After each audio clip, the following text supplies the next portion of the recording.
फर्जी दस्तावेज के आधार पर जमीन की खरीद बिक्री मामले में ईडी आज चार्जशीट दायर करेगी। रांची के चेशायर होम रोड स्थित 1 एकड़ जमीन के मामले में चार्जशीट दायर होनी है। निलंबित आईएएस छवि रंजन, व्यवसायी विष्णु अग्रवाल और प्रेम प्रकाश के खिलाफ ईडी चार्जशीट दायर करेगी। इससे पहले भी ईडी ने छवि रंजन के खिलाफ एक मामले में चार्जशीट दायर किया था। ईडी चार्जशीट के बारे में अधिक जानकारी दे रहे हैं न्यूज 18 संवाददाता अविनाश कुमार। फर्जी कागजात के आधार पर जमीन की खरीद बिक्री मामले में आज ईडी चार्जशीट दायर करने जा रही है। ये चार्जशीट आईएएस अधिकारी छवि रंजन, जो व्यापारी हैं विष्णु अग्रवाल और प्रेम प्रकाश के खिलाफ चार्जशीट दायर करेगी। और जो जानकारी दी जा रही है, जो जानकारी मिल रही है, उसके हिसाब से रांची के जो चेशायर होम रोड स्थित 1 एकड़ की ज़मीन है, उसी मामले में जो जांच चल रही है और जो बातें सामने आई कि किस तरह से उस ज़मीन के कागजात को फर्जी तरीके से बनाने के बाद उसकी खरीद बिक्री की गई।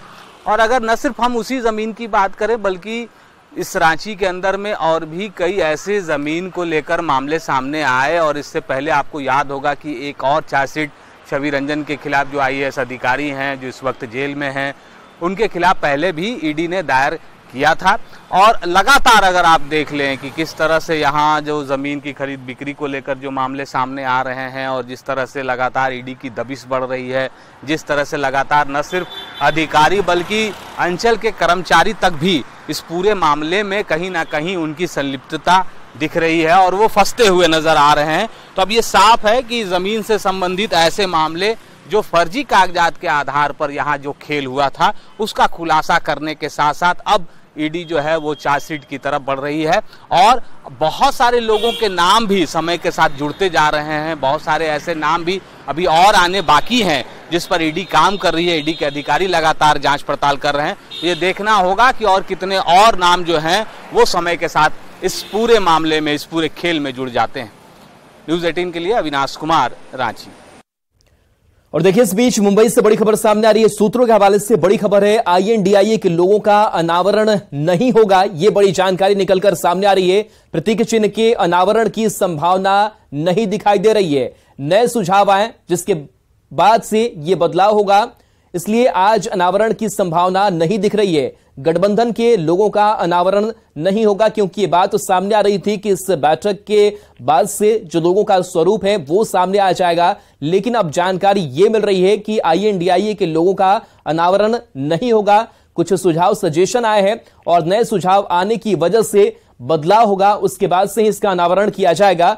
तो इसलिए आज अनावरण की संभावना अब नजर नहीं आ रही है। गठबंधन के लोगों का अनावरण नहीं होगा।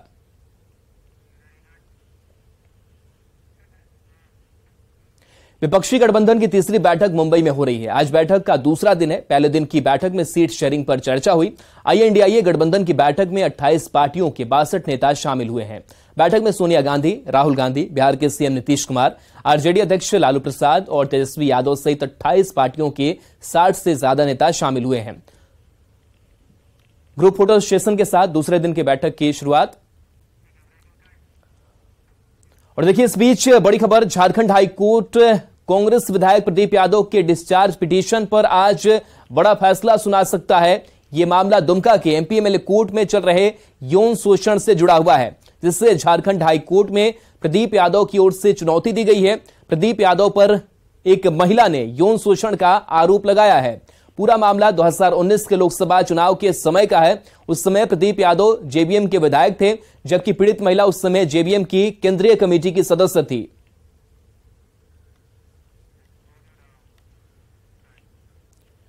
डुमरी विधानसभा उपचुनाव के दौरान केबी हाई स्कूल में एआईएमआईएम की जनसभा के दौरान पाकिस्तान जिंदाबाद के नारे लगे थे। इस खबर को न्यूज 18 ने प्रमुखता से दिखाया था, जिसके बाद हरकत में आए प्रशासन ने मामले में संज्ञान लिया। इसमें कार्रवाई करते हुए एआईएमआईएम प्रत्याशी अब्दुल मुबीन रिजवी, मुजफ्फर हसन नूरानी के साथ अज्ञात लोगों के खिलाफ आईपीसी और आरपीए की धारा के तहत प्राथमिकी दर्ज कर ली गई है।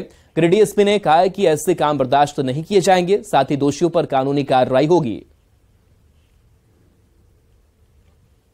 कभी कुछ हो जाता है तो शाकर दौड़ते हुए चीखे मारता है।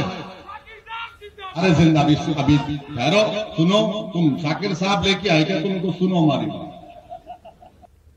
कभी कुछ हो जाता है तो शाकर दौड़ते हुए चीखे मारता है।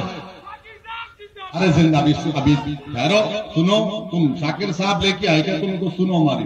तो चूंकि वह वीडियो है, इसकी जांच कराई जाएगी एफएसएल से, और वीडियो की जांच कराने में अगर उसकी सत्यता होती है तो निश्चित रूप से जिनके ऊपर प्राथमिकी दर्ज की गई है उनके विरुद्ध कार्रवाई की जाएगी। अगर ये सही पाया जाता है सर तो 124A का भी मामला दर्ज हो सकता है सर? इस पे अभी टिप्पणी नहीं करूंगा। 124A के बारे में माननीय न्यायालय के द्वारा कुछ उस पे वो किया गया है, तो इसके लिए हम उस पे अलग से उसके संबंध में बात कर सकते हैं। राजधानी रांची में मानसून की बेरुखी ने पिछले कई दशक का रिकॉर्ड तोड़ दिया है। बारिश नहीं होने की वजह से जिले के कई तालाब अब भी पूरी तरह से सूखे पड़े हैं। रांची की हेहल बस्ती की लाइफलाइन हेहल तालाब की तस्वीर बेहद खौफनाक है। करीब 30 फीट गहरा यह तालाब पूरी तरह से सूख चुका है। तालाब में पानी के नाम पर अब सिर्फ कीचड़ और गंदगी ही नजर आती है। ग्राउंड जीरो से जानकारी दे रहे हैं रांची संवाददाता संजय कुमार सिन्हा। मानसून की बेवफाई ने रांची जिले में पिछले कई सालों का रिकॉर्ड तोड़ दिया है और आप देख सकते हैं कि हम इस समय जहां खड़े हैं, शायद इस समय बादल की बेवफाई का सबसे खौफनाक मंजर है, सबसे भयानक तस्वीर है। हम इस समय राजधानी रांची के हेहल बस्ती में हैं और ये तालाब का नाम है हेहल तालाब। तकरीबन 30 फीट गहरा ये तालाब है और आसपास की जितनी भी आबादी है, जो बस्ती के लोग हैं, उनकी जिंदगी, रोजमर्रा की जरूरतें जो है इसी तालाब से पूरी होती है। हर दिन यहाँ लोग आते हैं, अपने तालाब से अपनी जरूरतों को पूरा करते हैं, घर जाते हैं। आप देख रहे हैं कि 30 फीट गहरा ये तालाब जो है, इसमें पानी अब सिर्फ पूरी तरीके से मात्र 6 से 7 इंच तक पानी रह गया है। जमीन से सटा पानी है, पानी के नाम पर सिर्फ गंदगी है, लेकिन बावजूद जिनके घरों में सप्लाई पानी नहीं है, जिनके घर में आप कह सकते हैं कि जो बोरिंग नहीं करा सकते हैं, कुआं जिनके घर में नहीं है, उनके पास तालाब आना उनके पास मजबूरी है। तो आप लोग सालों भर नहीं आते हैं? हाँ, सब दिन आते हैं हम लोग, गर्मी में, बरसात में, सब दिन आते हैं यही। तभी क्योंकि पानी नहीं है, पूरी तरीके से तालाब सूखा हुआ है। और पिछले साल की बात करें तो पूरा तालाब तकरीबन 30 फीट तक भरा हुआ था। तब आप लोग कहाँ जाकर कपड़ा धोते थे? सीढ़ी में धो रहे थे हम लोग। हाँ, हाँ, तब सीढ़ी में जाकर कपड़ा धोते थे। हाँ। और अब यहाँ पर नीचे पाथल में धोते हैं। तब देख सकते हैं कि किस तरीके से लोग मजबूर हैं। आप इनका कपड़ा देखिए, शैम्पू, जितना भी कुछ सामान है, सामान साफ बता रहा है कि जो भी इनकी रोजमर्रा की जरूरतें हैं, दैनिक जो कार्यक्रम है, सब इसी तालाब के किनारे होता है। तालाब पूरी तरह सूख गया, परेशानी कितनी बढ़ गई? पूरी तरह तालाब सूखा हुआ है, परेशानी बहुत ही बढ़ गई है। इस बार वैसे बारिश भी तो नहीं हुई है ना, और यहाँ हमारे जितने भी गांव के महिलाएं हैं यहीं आते हैं कपड़ा वगैरह धोने के लिए, तो यही गंदगी पानी से धोते हैं। वैसे वाटर सप्लाई का तो साधन यहाँ है नहीं, और पिछले बार तो ये लोग यहाँ ऊपर तक पानी आ गया था तो वहीं सीढ़ी धोते थे कपड़ा वगैरह। इस बार तो हमको मालूम भी पड़ता है कि छठ के समय में पानी यहाँ होगा नहीं। स्थानीय लोग परेशान हैं और मुसीबत कितनी ज्यादा हो गई ये भी आप देख सकते हैं। धरती से जब भी आसमान का रिश्ता खराब होता है तो परेशानी किस कदर बढ़ती है, और परेशानी इसमें रांची जिले के हर कोने कोने में नजर आ रही है। कैमरामैन प्रभाकर के साथ संजय कुमार सिन्हा, न्यूज 18 रांची। 24,000 करोड़ रुपए राजस्व की उगाही के साथ ही रेवेन्यू के मामले में धनबाद रेल मंडल देश का नंबर 1 रेल मंडल बना है। धनबाद के डीआरएम कमल किशोर सिन्हा ने बताया कि अगस्त माह में धनबाद रेल मंडल के रेवेन्यू में 20% का ग्रोथ हुआ है। यही रफ्तार रही तो आने वाले समय में धनबाद रेल मंडल 28,000 करोड़ रुपए के लक्ष्य को भी पार कर सकता है। साथ ही उन्होंने new Giridih Ranchi intercity express के साथ साथ कई ट्रेनों को कतरास, खलारी और गढ़वा में ठहराव करने का भी ऐलान किया।